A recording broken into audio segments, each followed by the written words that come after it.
Forward prototype is it is a model fabricated to prove out a concept or an idea.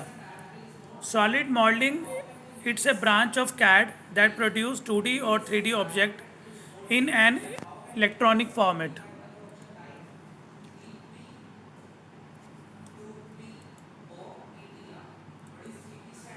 So definition is rapid prototyping is basically a additive manufacturing process used to quickly fabricate a model of a part using 3D CAM data. It can also be defined as layer by layer fabrication of 3D physical models directly from CAD. मैंने कल आपको example भी दिया था कि basically हम rapid prototyping में क्या करते हैं कि फॉर एग्जांपल हमें कंपोनेंट बनाना है। कंपोनेंट में मान लो कि क्यूब है, तो क्यूब को पहले हम क्या करेंगे, कैड ड्राइंग बनाएंगे उसकी, और कैड ड्राइंग बनाने के बाद क्या करेंगे, फिर हम उसको एस फॉर्मेट में कन्वर्ट करेंगे, और एस फॉर्मेट के बाद उसको प्रोडक्ट को एक्चुअली फैब्रिकेट करेंगे। और इसकी फैब्रिकेशन में जो मटेरियल नॉर्मली हम लोग यूज़ करते हैं उसके लिए पेपर हो गया या फिर वैक्स या प्लास्टिक मटेरियल और इपॉक्सी यूज़ करते हैं।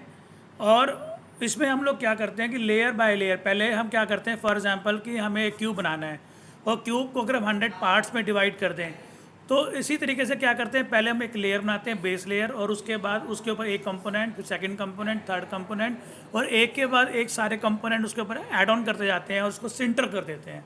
सो इस तरीके से हम लोग क्या करते हैं, रैपिड प्रोटोटाइपिंग करते हैं, जो मैंने कल आपको बताया भी था।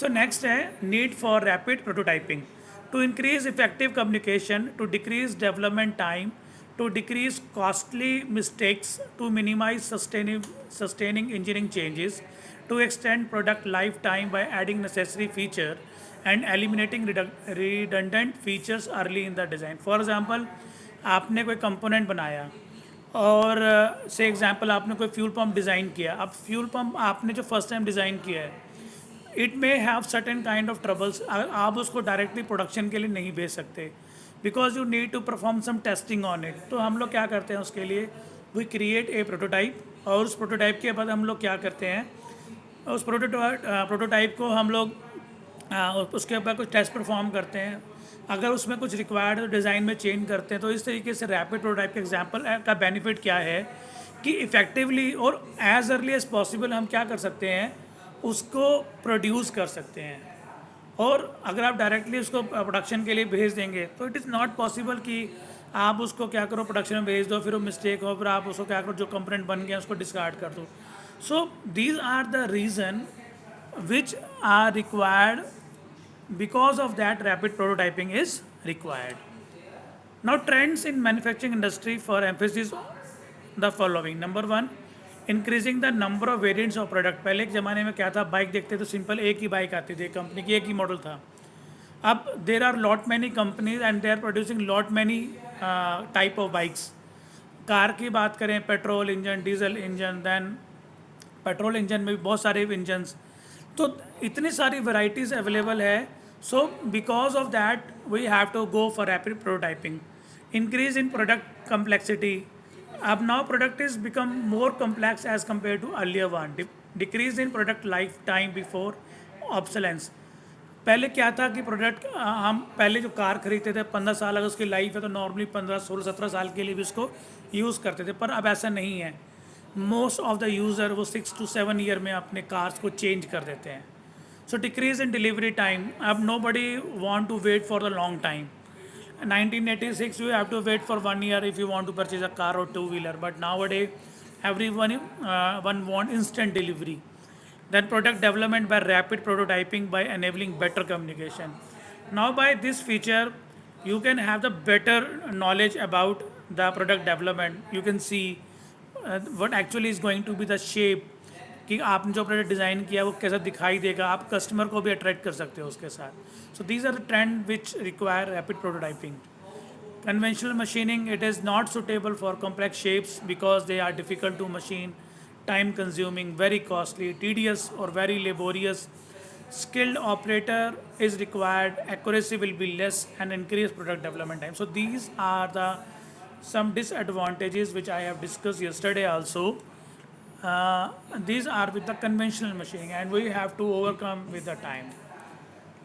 So, what are the steps? So, first one is pre-processing. So, what is that? CAD model slicing and setting algorithms applied for various RP systems. So, pre-processing में क्या करते हैं हम लोग कि हम पहले CAD मॉडल बनाते हैं, पहले डिज़ाइन पार्ट बनाते हैं और उसकी स्लाइसिंग करते हैं with the help of different algorithms. फिर this is a pre processing part. Then post processing part में क्या करते हैं कि आपने क्या किया, इस कैट ड्राइंग के बाद एक्चुअल प्रोडक्ट को जब बनाते हैं तो उसको क्लीनिंग की रिक्वायरमेंट है, यानी आप फिनिशिंग की रिक्वायरमेंट है, उसमें जो अनवांटेड पार्ट्स हैं उसको रिमूव करने की ज़रूरत है. और नॉर्मल जो मटेरियल यूज़ करते हैं वो है paper, wax, plastic, resins and metallic powders. So methodology of rapid prototyping: construct a CAD model, then convert it to STL format.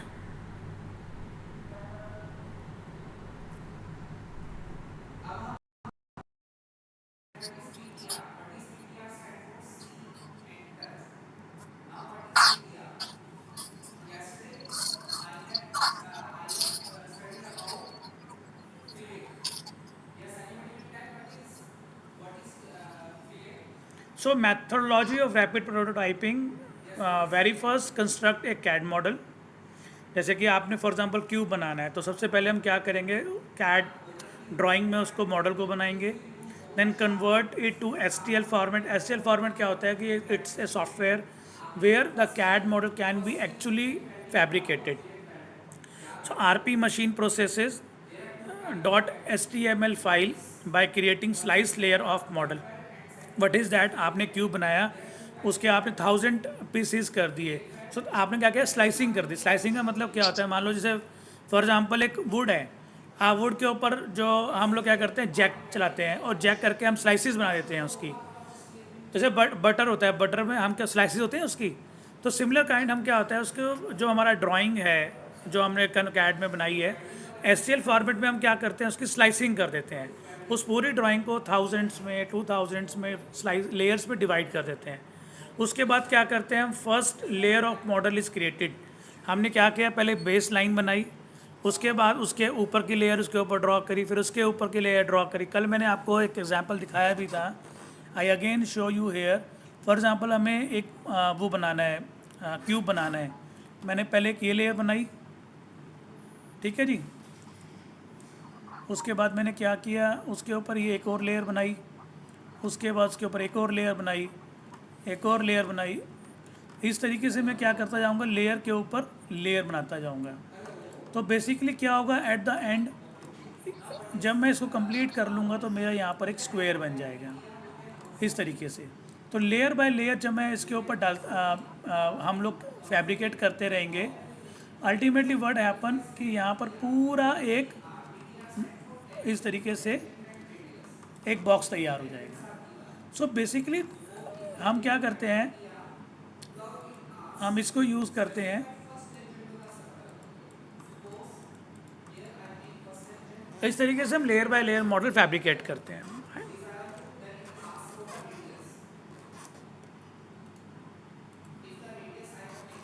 Then methods I told you, explain you in fact. Then this is a design of a rotor